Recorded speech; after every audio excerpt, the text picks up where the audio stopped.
में एक बहुत ही बढ़िया सुंदर कृष्ण भजन भेजतनी। हमके आशा ना पूरा विश्वास बा कि आप लोगन के जरूर पसंद आई। कृष्ण भगवान का वर्णन बतावल गल है, बहुत बढ़िया वर्णन बतावल गल है। कैसे?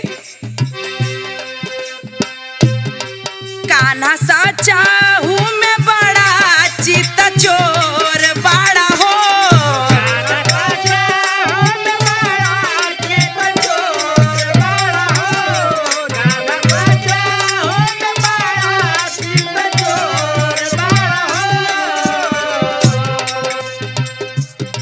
कान्हा साचा हूँ मैं बड़ा चित चोर बड़ा हो। तोहार जोड़ के हूँ नइखे तू बेजोड़ बड़ा हो।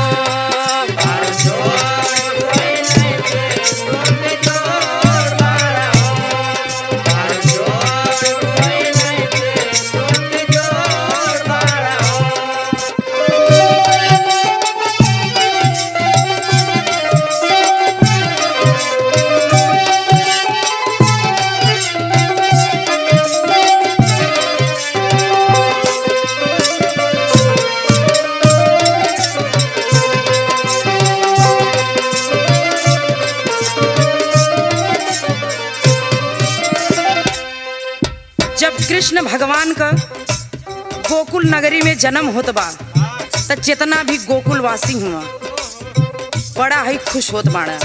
देखी कैसे खुशी मनावत बाड़ा। तो हरे लेते जन्म खुशहाली भइल।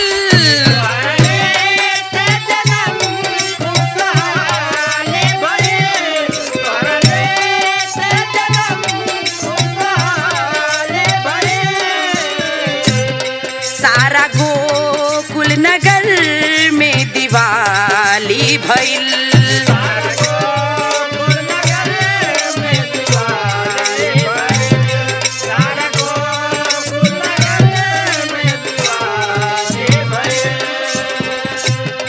तोहे खोजी कहवा तू ही,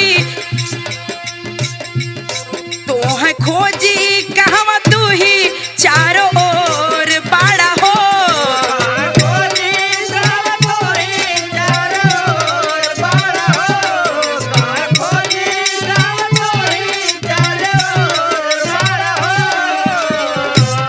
तोहे खोजी कहवा तू ही चारों ओर बड़ा हो। तोहर जोड़ के हूँ नइखे तू बेजोड़ बड़ा हो।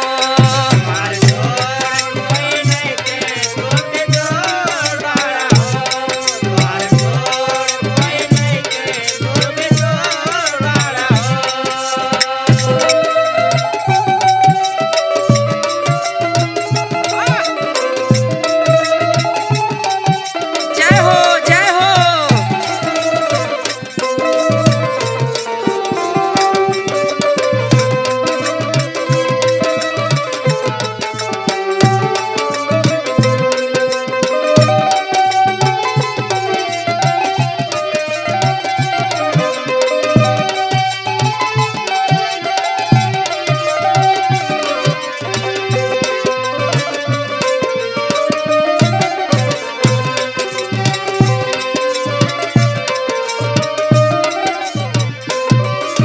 देखी आगे कृष्ण भगवान के रासलीला के बारे में कितना बढ़िया सुंदर वर्णन बा। यमुना नदी पे तोहे राधा मिलल।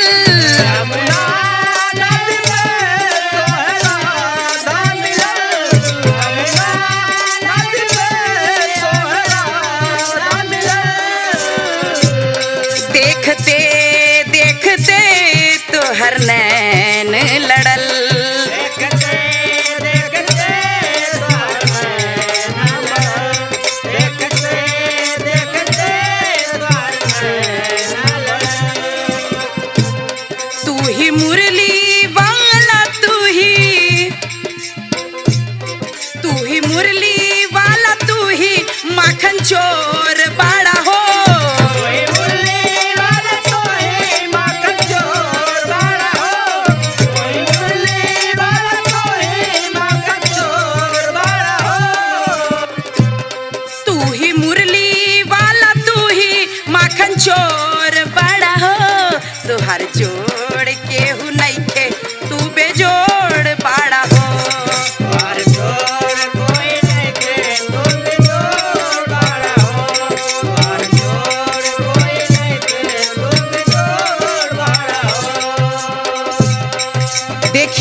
भी कृष्ण भगवान के बोलावत हम कि कलयुग में अवतार लेके आ जा। कैसे लेके अवतार कलयुग में आवे पड़ी।